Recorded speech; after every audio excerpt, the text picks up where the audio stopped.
મારી મોદી સાહેબે કીધું છે તેલ ઓછું વાપરવાનું. તો મને તેલ વગરનું કોઈ બનાવતા આવડે છે? ઓહ, મને આવડે છે. લે શીખવાડું.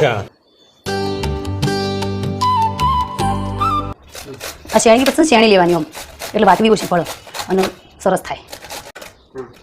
જો આ શેણી છે, જોયું? આ બધું લઈ લેવાનું.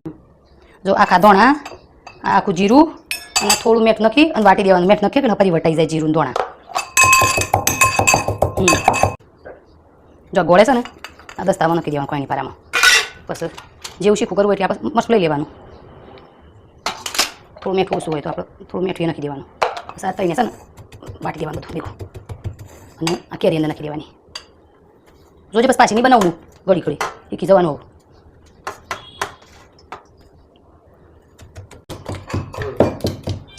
જો આ ચટણી તૈયાર થઈ જાય. સામો ભરી દેવાની. પછી જ્યારે ખાવે ત્યારે હા માળીઓમાં તો તમે સહેજે ટીપુએ તેલ ના નાખ્યું. સુગંધ છે મસ્ત આવે છે, દેખાય મસ્ત છે.